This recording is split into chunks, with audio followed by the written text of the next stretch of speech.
Good morning. I'm not sure how good this video is going to be, but I just popped out to buy some milk and I thought, well, I'll make the video while I return home and you can enjoy the roads and I can chat about California. Right, basically, I've been emailed an article overnight. Could be in California actually here. I mean, this road could kind of be anywhere. Could be rural Bulgaria. Could be, well, you tell me where you think it looks like, but it basically could be anywhere and it gets more beautiful as we go along. And that's quite a treat, as I said, as I've only just popped out to buy some milk. Right, let's talk about California. Same lies, different strategy, or different lies, same strategy, or same strategy, same lies, paper mile.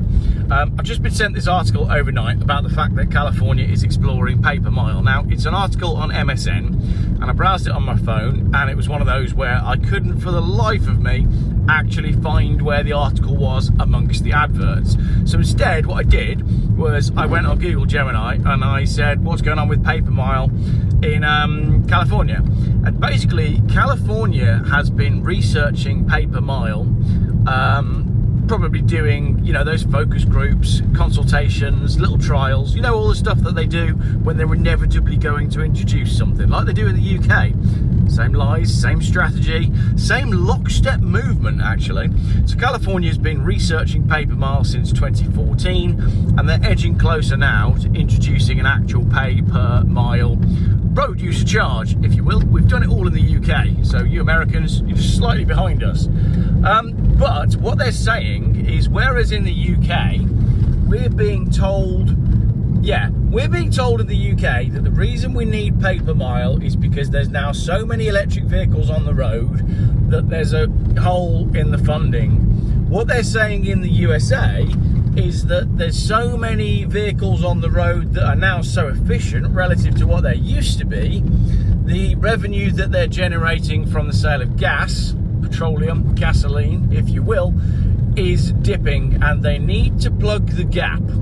So, as we know from the UK, that's a complete lie, because the revenue from electric vehicles was A, something that they could have seen all along and that they knew was happening, and B, the new lie that Rachel Reeves came up with, which is that electric vehicle drivers aren't contributing to the upkeep of the roads, even though we know that road tax is now nothing to do with the upkeep of the roads. What they're saying in America is that because cars have got so much more efficient in recent years, we're now not getting the same amount of money in tax from petrol. Beautiful view coming up, by the way. But when you look at the actual breakdown as to what they're saying, if you look at how the population of cars, if you will, the number of cars on American roads, on Californian roads, how it's changed between 2014 and 2025, it has increased from something like high 70 millions to low 80 millions. So we have more cars on the road in 2025, and not a massive proportion of them are going to be electric.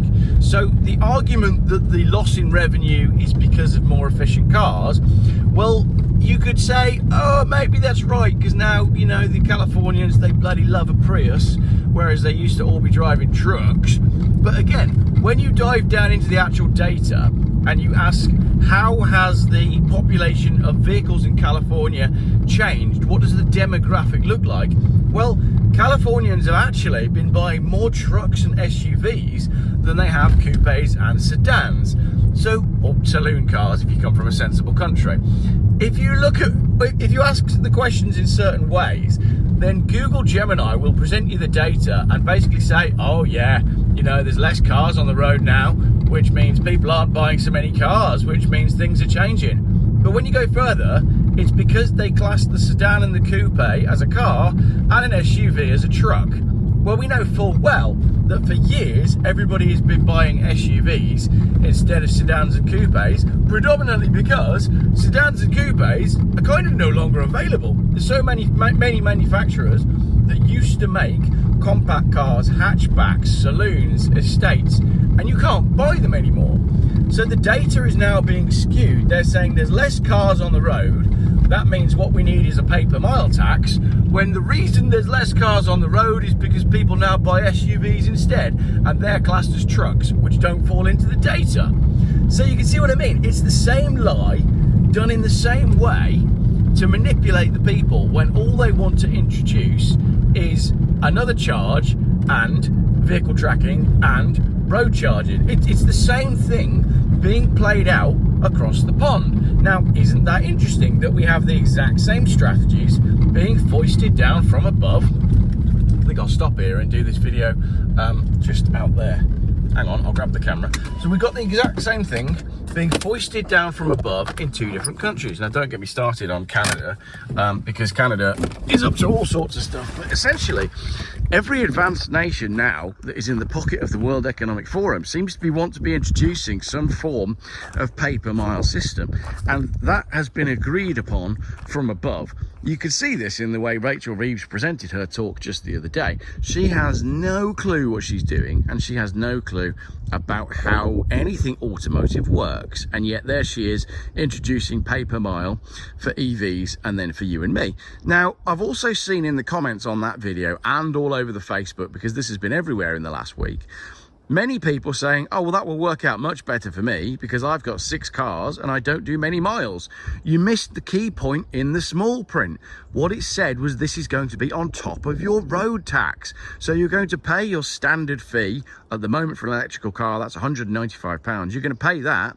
And then on top of that, you're then going to pay your mileage fee. So please don't think that if you have a fleet of 10 cars, you're going to get away with only paying the tax on your car, on the car that you're driving at the time. No, you'll be paying the rate that you're paying now, plus inflation based on the RPI, plus whatever cost per mile they introduce. And once the cost per mile is introduced, it will not go away, and it will only go up, because that's what happens with taxes.